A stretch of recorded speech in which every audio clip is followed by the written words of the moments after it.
আসসালামু আলাইকুম শিক্ষার্থীরা, আশা করি ভালো আছো। আজকে আমি ক্লাস 9-10 এর 6 নং কোয়েশ্চেনের প্রিফিক্স সাফিক্স নিয়ে কথা বলবো। চলো আমরা আর দেরি না করে মূল আলোচনাটি শুরু করি।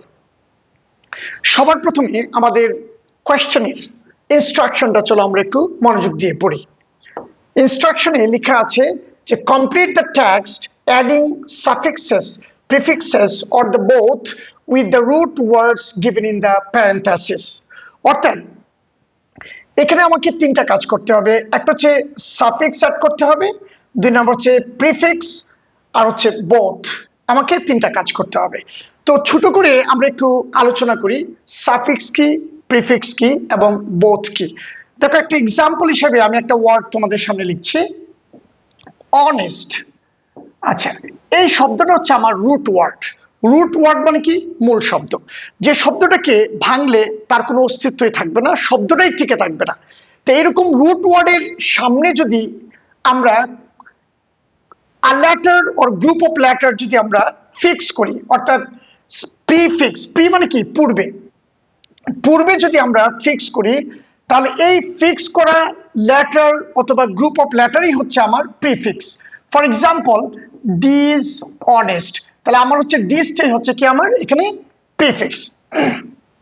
একইভাবে আমরা বলতে পারি সাফিক্সের ক্ষেত্রে যে রুট ওয়ার্ডের শেষে যদি আমরা letter or group of letter যদি অ্যাড করি, তখন সেই অ্যাডকৃত লেটার অথবা গ্রুপ অফ লেটারটাই হচ্ছে আমার সাফিক্স। যেমন অনেস্টি, এই যে আমি ওয়াইটা এখানে লাস্টে দিয়েছি, সেটা হচ্ছে আমার কি?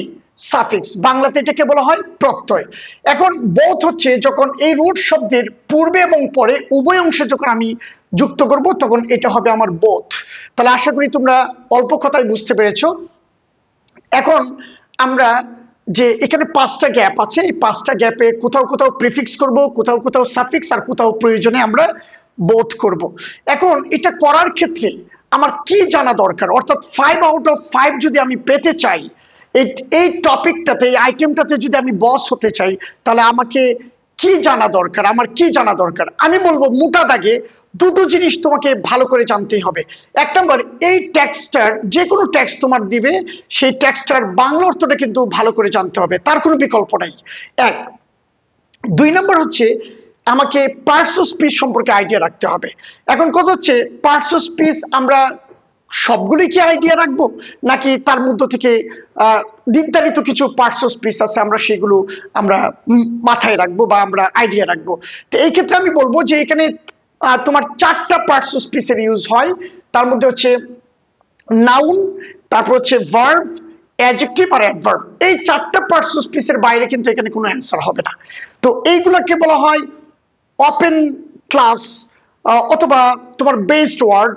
আর বাকি যে আরো পার্টস অফ স্পিচ আছে, যেমন প্রেপোজিশন, কনজাংশন, এগুলো হচ্ছে ক্লোজড। কেন ওপেন বলা হয়েছে? কারণ এগুলো একটা থেকে আরেকটা পার্টস অফ স্পিচে চেঞ্জ হয়। যেমন আমি একটা এক্সাম্পল দিয়ে তোমাকে দেখাই। যেমন দেখো, বিউটি, BEAUTY, এই শব্দটা হচ্ছে আমার নাউন। আমি এখান থেকে আমি যেতে পারি কি অ্যাডজেক্টিভে, বিউটিফুল, BEAUTIFUL। আবার এই অ্যাডজেক্টিভ থেকে আমি যেতে পারি কি অ্যাডভার্ব, বিউটিফুলি, BEAUTIFULLY। এবং আমি যেতে পারি কি বিউটিফাই, বিউটিফাই। তাহলে আশা করি দেখতে পাচ্ছ যে একটা শব্দের যে ওয়ার্ড ফ্যামিলি কিভাবে হয়, সেটা হচ্ছে নাউন, তারপরে অ্যাডজেক্টিভ, তারপরে হচ্ছে কি অ্যাডভার্ব, এবং ফাইনালি হচ্ছে ভার্ব। কিন্তু অন্যান্য যে পার্টস অফ স্পিচ আছে, এই চারটা ছাড়া বাকিগুলো ক্লোজড। এগুলো একটা থেকে আরেকটা পরিবর্তন হয় না, পার্টস অফ স্পিচ পরিবর্তন হয় না। ওকে, এবার আসো আমরা মূল টেক্সটটা নিয়ে কথা বলি। Education develops our mind through, এই নম্বরে আছে ফর্ম লার্নিং। আচ্ছা, এখানে ফর্ম শব্দটা আছে ভার্ব হিসাবে গঠন করা। তো আমরা এখানে কি বানাবো? এখানে আমরা একটা অ্যাডজেক্টিভ বানাবো। এখন কোয়েশ্চেন হচ্ছে তোমাদের যে কিভাবে বুঝবো এখানে অ্যাডজেক্টিভ হবে, সেটা বোঝার একটা টেকনিক আছে। দেখো, গ্যাপটা কার আগে? গ্যাপটা অবশ্যই একটা নাউনের আগে। তো নাউনকে জেনারেলি ডিসক্রাইব কে করে? অ্যাডজেক্টিভ। অতএব এই শব্দটাকে আমাকে অ্যাডজেক্টিভ করতে হবে। এই সেন্সেও তুমি ধরতে পারো। আবার তুমি দেখো, এই যে থ্রু হচ্ছে এখানে প্রেপোজিশন, প্যাপোজিশনের পরে ফুল স্টপ পর্যন্ত যদি দুটো গ্যাপ থাকে, এই ট্যাকটিকটা মাথায় রাখো। দুটো গ্যাপ থাকলে প্রথমটা হবে অ্যাডজেক্টিভ আর পরেরটা হবে নাউন। তাহলে বাংলাতে কি দাঁড়ালো? শিক্ষা উন্নত করে বা বিকশিত করে আমাদের মনকে কিসের মাধ্যমে? থ্রু ফর্মাল লার্নিং, আনুষ্ঠানিক শিক্ষার মাধ্যমে। এখন আনুষ্ঠানিক শিক্ষা বলতে আমরা কি বুঝি? যেমন স্কুল কলেজে যে ভাবে গিয়ে আমরা পড়াশোনা করি যে নিয়মে, সেটা হচ্ছে আমাদের আনুষ্ঠানিক শিক্ষা। ওকে, the moral and intellectual training is provided by education. শিক্ষার আরেকটা ইতিবাচক দিক কি? যে নৈতিক এবং বুদ্ধিবৃত্তিক প্রশিক্ষণ is provided, প্রদান করা হয় by education। এই সেন্টেন্সটা কিন্তু প্যাসিভ, শিক্ষার মাধ্যমে প্রদান করা হয়। নৈতিক কি? যে কোন কাজটা ভালো কোনটা খারাপ, এটা শিক্ষার মাধ্যমে আমরা বুঝতে পারি, শিক্ষা এটা আমাদেরকে দেয়। এবং ইন্টেলেকচুয়াল তো বুঝতেই পারছো যে আমাদের বুদ্ধি বাড়িয়ে দেয় শিক্ষার মাধ্যমে। এখানে একটা কথা বলতে চাই যে এখানে কেন ইজ হলো, দেখো এখানে কিন্তু মোরাল অ্যান্ড ইন্টেলেকচুয়াল ট্রেনিং আছে। তো অনেকেই ভাববে যে এই একটা মোরাল আর একটা হচ্ছে ইন্টেলেকচুয়াল, এটা হচ্ছে প্লুরাল, এই জন্য এখানে আর হওয়ার কথা না। এখানে যদি দুটো দা থাকতো আলাদা আলাদা, একটা হচ্ছে মোরালের আগে দা এবং ইন্টেলেকচুয়ালের আগে দা, দুটো যদি দা থাকতো তাহলে কিন্তু এই জিনিসটা আমরা বুঝতাম যে দুইটা ভিন্ন ভিন্ন ট্রেনিং। কিন্তু এখন হচ্ছে ট্রেনিং এর এই দুটো দিক, অতএব সিঙ্গুলার। যেমন আমরা বলতে পারি দ্য রেড অ্যান্ড ব্লু কার, যে গাড়িটারই কিন্তু দুইটা রং, একটা হচ্ছে ব্লু, একটা গাড়ির এই দুইটা রং, এইভাবে বুঝে নিবা। এই জন্য এটা কি হবে? এখানে সিঙ্গুলার হবে, এখানে প্লুরাল হবে না। আর যদি প্লুরাল হতো তাহলে এরকম হতো the red and the blue cars, তখন এই ট্রেনিংটাও কিন্তু অ্যাস হতো। আশা করি বুঝতে পেরেছো। এরপরে আসো শিক্ষার আর কি ইতিবাচক দিক আছে? Again the purpose of education is to, এখানে আছে লাইট, শব্দটা হচ্ছে নাউন, দি ইন্ডিভিজুয়াল। আচ্ছা এখানে আমরা কি বসাবো? এখানে আমরা ভার্ব বসাবো। আচ্ছা কিভাবে বুঝলাম? যে দেখো টুর পরে যদি অ্যাকশন বোঝায়, অ্যাকশন মানে কি? কাজ। যদি কাজ বোঝায় তাহলে অবশ্যই ভার্ব করতে হবে। তা লাইটের ভার্ব কি? এনলাইট, ইনলাইটেন। তাহলে আমরা শুরুতে ইএন দিব আর লাস্টে ইএন দিব। এখানে আমরা প্রিফিক্স সাফিক্স কিন্তু দুটাই করব। আর এখানে কিন্তু এস দেওয়া যাবে না, কারণ এটা ইনফিনিটিভ আকারে আছে। ইনফিনিটিভে কখনো এস ইএস আইএস যুক্ত হয় না। তাহলে শিক্ষার আরেকটা উদ্দেশ্য কি? এটা হচ্ছে আলোকিত করা ব্যক্তিকে। এখানে আলোকিত কি শুধুই আলোকিত না, এটা বোঝাচ্ছে না। এখানে হচ্ছে একটা মানুষকে শিক্ষিত করা, জ্ঞান দান করা। আচ্ছা তারপরে আসি, the promotion of the individuals capacity is also it's purpose. শিক্ষার আরেকটা ইতিবাচক কি?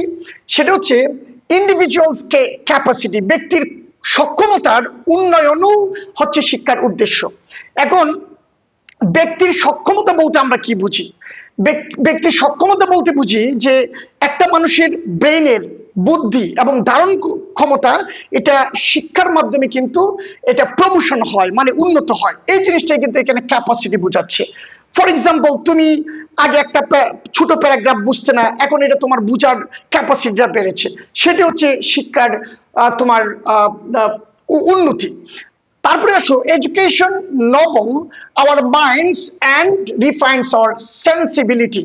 আচ্ছা এই জায়গায় হবে এনেবল, একটা এসও দিতে হবে, এখানেও প্রিফিক্স সাফিক্স। আচ্ছা এটা আমরা এখানে ভার্ব হিসেবে বসিয়েছি, এটা কিভাবে বুঝলাম এখানে ভার্ব হবে? দেখো এই সেন্টেন্সের এইটা কিন্তু আমার এডুকেশন হচ্ছে কিন্তু সাবজেক্ট, তাহলে স্বভাবতই সাবজেক্টের পরে একটা সেন্টেন্স গঠিত হলে কি হয়? এই জায়গাটা ভার্ব হয়। তো এখন এই ভার্বের শেষে আমরা এস কেন দিয়েছি? কারণ সাবজেক্ট হচ্ছে থার্ড পারসন এবং এই গল্পটা ধরতেই পারছো যে প্রেজেন্ট সিম্পল টেন্স, এই জন্য আমরা এখানে এস দিয়েছি। লক্ষ্য করো যে এস ইএস আইএস এই তিনটাও যে একটা সাফিক্স হিসাবে বসতে পারে, এটা কিন্তু আমরা অনেকের কাছেই অজানা। তাহলে আশা করি বুঝতে পেরেছো, এখানে আমরা প্রিফিক্স সাফিক্স দুটোই দিয়েছি। শিক্ষা মহৎ করে আমাদের মনকে দ্যাট মিনস আরো মহৎ করে, সুন্দর, উন্নত করে এবং রিফাইন্স, পরিশুদ্ধ করে আমাদের সেন্সিবিলিটি, আমাদের অনুভূতিকে পরিশুদ্ধ করে। দ্যাট মিনস কোথায় কোন কথা বলতে হবে, কখন চুপ থাকতে হবে, এইগুলো কিন্তু শিক্ষা আমাদেরকে শেখায়, মানে কোন অনুভূতিটা কখন তুমি প্রকাশ করবে। সো দেয়ার আর ভেরি, এখানে লেখা আছে এটা হচ্ছে ভার্ব, অ্যাডভান্টেজেস অফ এডুকেশন। দেখো এই ডি নাম্বার গ্যাপটা কিন্তু ঠিক এই নাম্বার গ্যাপটার মতো। এটা কিন্তু ভেরি শব্দটা কাকে ডিসক্রাইব করছে? অ্যাডভান্টেজ, এই নাউনটাকে। তাহলে অবশ্যই এখানে কি হবে? অ্যাডজেক্টিভ হবে। তাহলে ভেরি যেহেতু ভার্ব, এর অ্যাডজেক্টিভ কি? ভ্যারিয়াস। তাহলে আমরা এখানে কি যুক্ত করব বলো? ও ইউ এস, তবে ওয়াইটাকে আই করে নিতে হবে। আশা করি বুঝতে পারছো এখানে কেন অ্যাডজেক্টিভ হবে। We can't find any disadvantage of education. আমরা শিক্ষার পাই না কোনো নেতিবাচক কিছু পাই না, অর্থাৎ শিক্ষার সব কিছু হচ্ছে ইতিবাচক।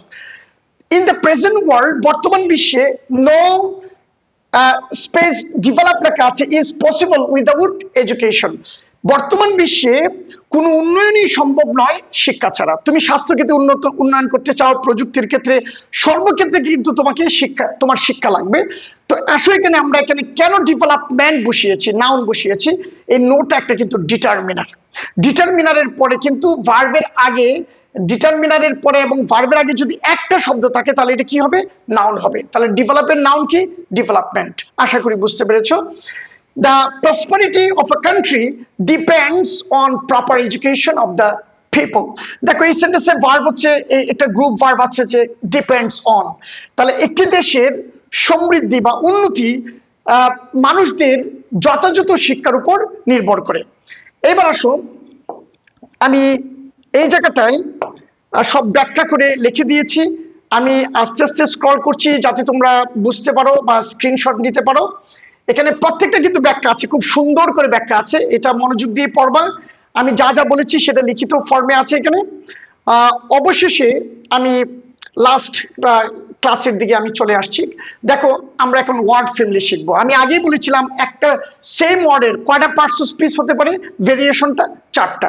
তো আমি এই গ্যাপগুলোর ওয়ার্ডগুলো দিয়েই কিন্তু এটা আমি তৈরি করেছি। দেখো আমাদের শব্দটা ছিল ফর্ম, এটা হচ্ছে আমার ভার্ব, অর্থ সহ লিখে দিয়েছি। তাহলে ফর্মালিটি এর নাউন হচ্ছে ফর্মালিটি, অ্যাডজেক্টিভ কি ফর্মাল, আর অ্যাডভার্ব হচ্ছে ফর্মালি। আচ্ছা এখন প্রশ্ন হচ্ছে যে আমি কেন এইভাবে সাজিয়েছি, এই যে আমার ক্রমবিন্যাসটা, আগে নাউন রেখেছি, পরে অ্যাডজেক্টিভ, পরে অ্যাডভার্ব, পরে ভার্ব, এটার পিছনে কিন্তু একটা কারণ আছে। কারণটা হচ্ছে দেখো আমরা কিন্তু কি পড়ছি, পার্টস অফ স্পিচ। এই আইটেমটা কিন্তু বেশি ফোকাস করছে কিসের উপর, গ্রামারের কোন আইটেমের উপর, পার্টস অফ স্পিচের উপর। আচ্ছা বলো তো দেখি, পার্টস অফ স্পিচে আমরা কোন জিনিসটা সবার প্রথমে শিখি? আমাদের বাবা মা বা আমাদের টিচার কোন জিনিসটা আমাদেরকে সবচেয়ে বেশি শেখায়? প্রথম কোনটা শেখায়? প্রথম কিন্তু নাউন শেখায়। কোনো কিছুর নাম হচ্ছে নাউন। এই নাউনটাকে যে শব্দটা বর্ণনা করে সেটা কি অ্যাডজেক্টিভ, এই জন্য এটার পরে রেখেছি। আর 99% অ্যাডভার্ব তৈরি হয় কি অ্যাডজেক্টিভ থেকে, এই জন্যই দেখো আমি অ্যাডজেক্টিভের পরপরই কি রেখেছি, অ্যাডভার্ব। তাহলে এইটার সাথে এটার পরে এটার সাথে এটার একটা সংযোগ আছে। আর ভার্বটা কিন্তু টোটালি একটু ভিন্ন, এটা আমি লাস্টে রেখেছি। তাহলে তোমরা যখন একটা শব্দের ওয়ার্ড ফ্যামিলি শিখবে, মানে same word but 4 parts of speech, তাহলে কিন্তু তোমরা এই সিকোয়েন্সটা মেনটেন করবা। এতে কিন্তু ধারাবাহিকতাও মেনটেন থাকে এবং শিখতেও কিন্তু সহজ হয়। তুমি যদি এখন অ্যাডভার্বটা আগে নিয়ে আসতে, অ্যাডজেক্টিভটা পরে, তাহলে দেখতে যে পড়তে গিয়ে তোমার ধারাবাহিকতা মেনটেন হতো না। ওকে, পরে আসো লাইট। এটার অ্যাডজেক্টিভ হচ্ছে ইনলাইটেন্ড, আর অ্যাডভার্ব হচ্ছে ইনলাইটেন্টলি, আর ভার্ব হচ্ছে ইনলাইটেন। ওকে, আর নোবেলিটি, নোবেলিটি হচ্ছে মহত্ব, নোবেল হচ্ছে অ্যাডজেক্টিভ, আর অ্যাডভার্ব হচ্ছে নোবলি, এবং ইনোবল হচ্ছে এর ভার্ব।